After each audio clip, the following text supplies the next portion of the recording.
Dernièrement, nous sommes allés tester sur Twitch pas moins de plus de 25 démos de jeux d'horreur qui vont bientôt sortir. C'était à l'occasion du Steam NeoFest Festival et comme promis, je reviens vers vous avec mon petit récapitulatif. Bon, dans toutes ces démos, forcément, il y en a des plus aboutis que d'autres. C'est normal, faut être tolérant avec ça, bien évidemment, parce que c'est que des jeux indés. La plupart du temps, les mecs sont souvent solo à créer leurs jeux, donc déjà GG à eux, c'est incroyable. Et également, je tenais à les remercier pour faire vivre la scène horrifique, parce que sans les jeux indés niveau horreur, dans le secteur du jeu vidéo, on n'aurait pas grand-chose à mettre sous la dent.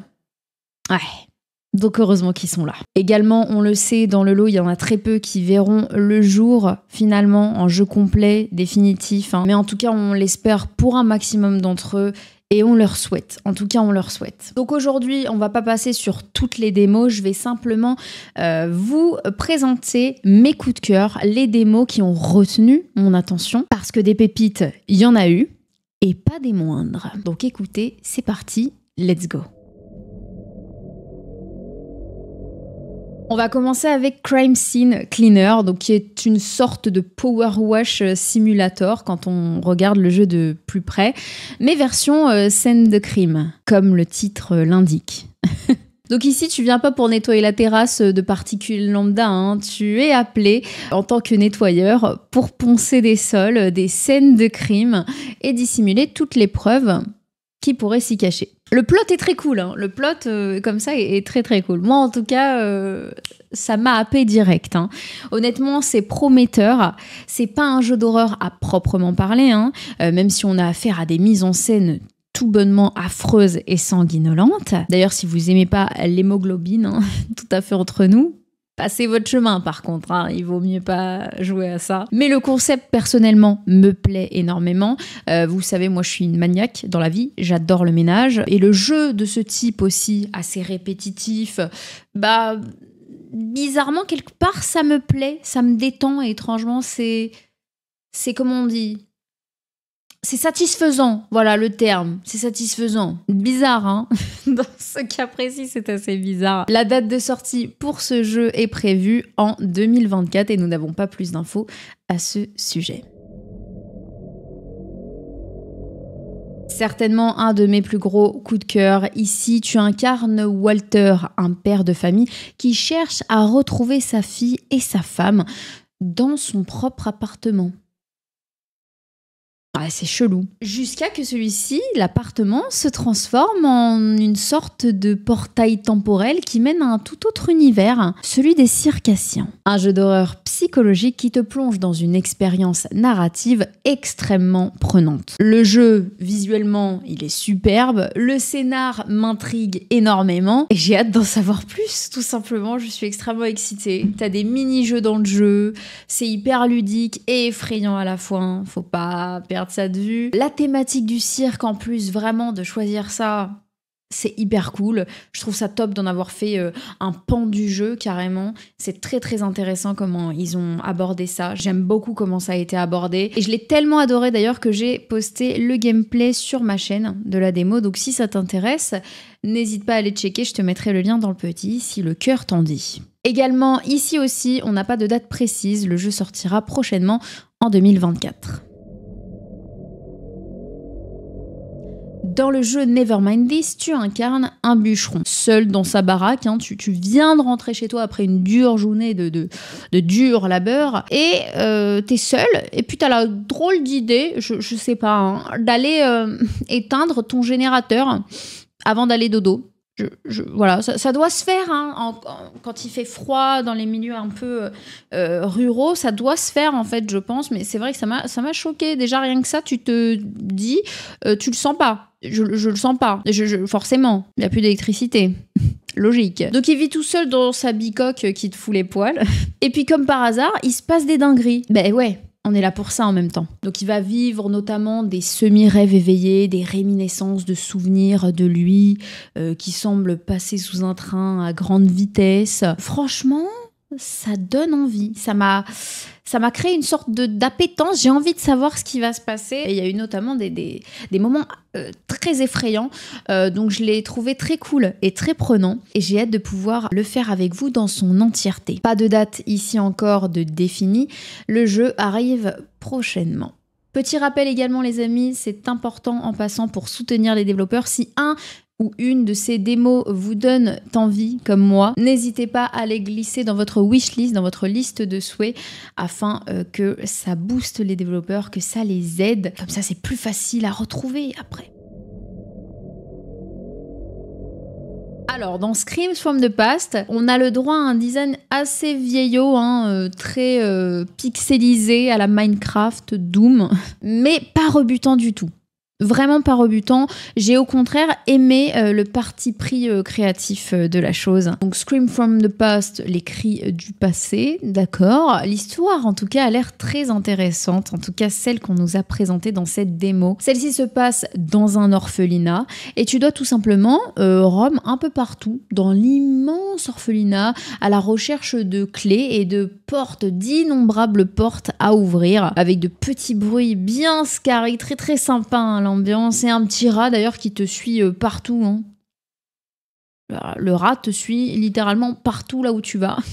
Je sais pas ce qu'il fout là, ce rat. Mais il est très mignon, il est très gentil, il te fera pas de mal. Tu tomberas bien évidemment sur des notes qui t'aiguilleront tout au long de l'aventure, petit à petit sur l'histoire, le lore, et ce qui s'est passé dans cet orphelinat. Dans la full version, apparemment, il y aura plusieurs scénarios, donc à voir. Normalement, la sortie du jeu était prévue pour le 16 octobre prochain, et nous sommes le 26 à l'heure où je tourne cette vidéo, et je peux vous le confirmer, il est disponible désormais sur Steam au prix de 4,99 € et je crois qu'il y a une promo et il passe à 4,49 €, quelque chose comme ça. Donc si ça vous intéresse, écoutez, c'est très abordable.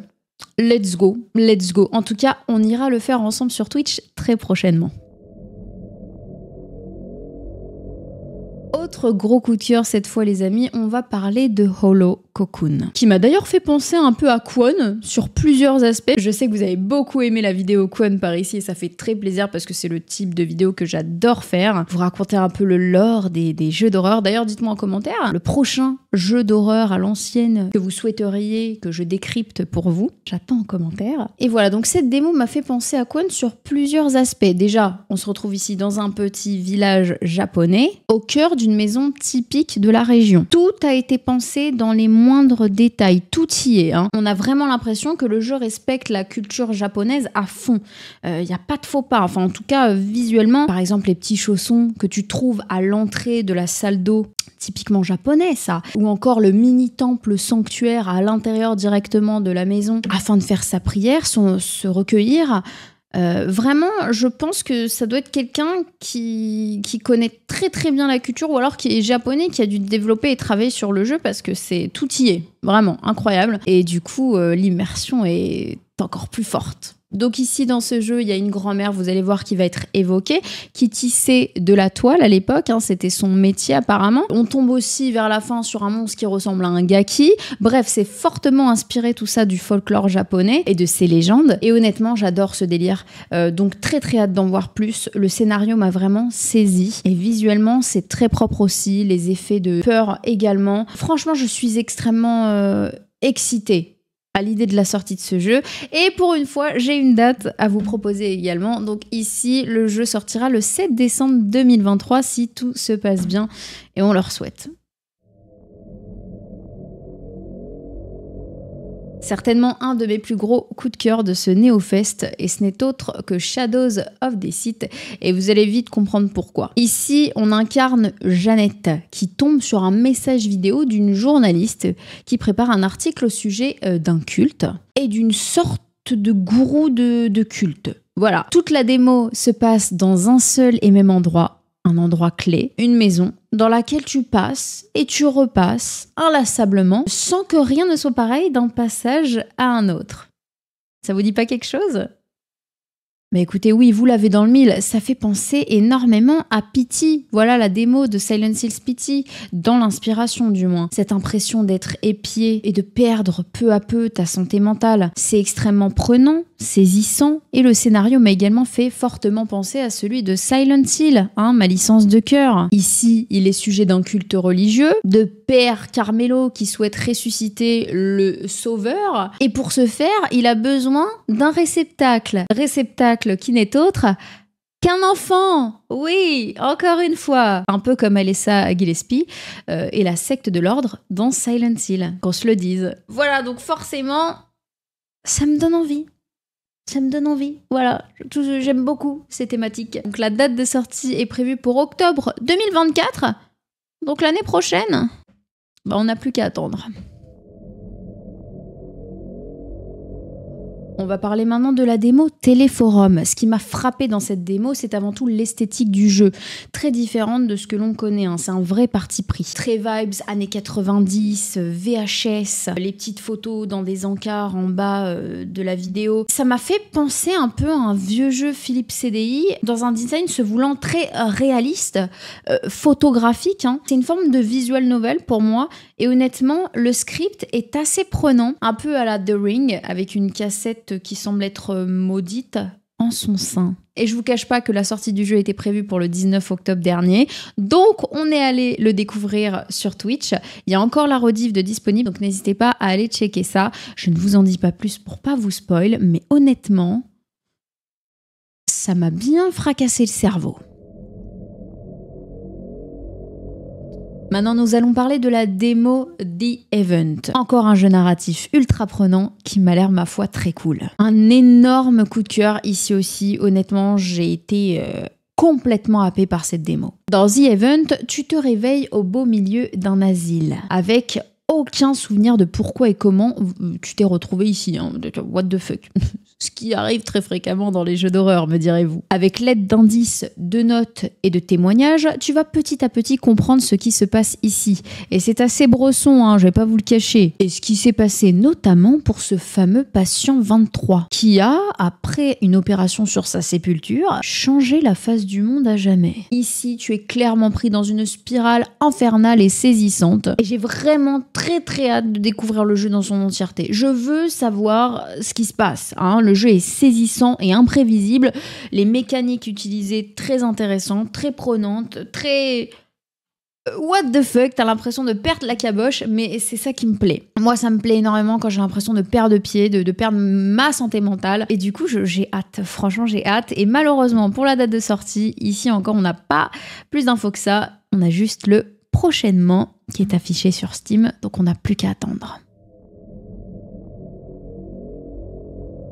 Ensuite, nous allons parler de la démo de The Nightmare Escape. Encore un jeu qui s'inspire de Silent Hill. Tiens donc. Enfin, en tout cas, surtout Silent Hill 4, et le fait d'être enfermé dans un appartement. Sauf qu'ici, vous êtes enfermé à huis clos dans un immeuble entier, parce qu'une fois que vous allez vous libérer de l'appart, vous vous rendrez compte en fait que vous êtes bloqué dans un immeuble dont les habitants semblent être utilisés comme des cobayes pour une expérience. Habitants qui n'ont pas l'air vraiment de comprendre ce qui se passe et qui se barricadent chez eux à double tour.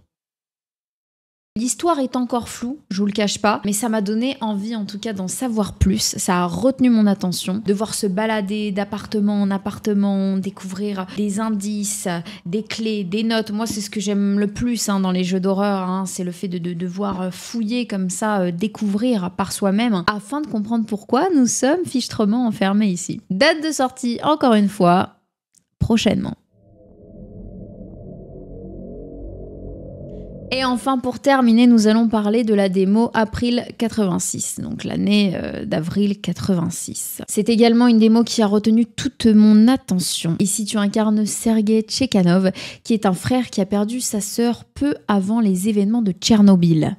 Celui-ci va recevoir une photo de sa sœur disparue dans son courrier, et il décide alors de retourner dans son village natal, Pripyat, afin de la retrouver et de comprendre ce qui a bien pu lui arriver. Ici encore, c'est un jeu narratif horrifique, ultra prenant et très pesant de ce que j'en ai vu, à l'atmosphère très très très particulière hein, sur fond d'histoire vraie de cette affreuse catastrophe nucléaire. C'est vraiment très glauque, malgré les couleurs plutôt claires et pastel, vous verrez, c'est un contraste très fort justement et très pesant. Pour info, Pripyat, c'est une ville qui a été fortement touchée par la catastrophe de la centrale nucléaire de Tchernobyl et elle a été longtemps interdite d'accès pour des raisons de radiation forcément. Mais désormais, sachez qu'il est possible d'aller la visiter, voilà, de visiter cette ville radioactive si jamais ça vous intéresse.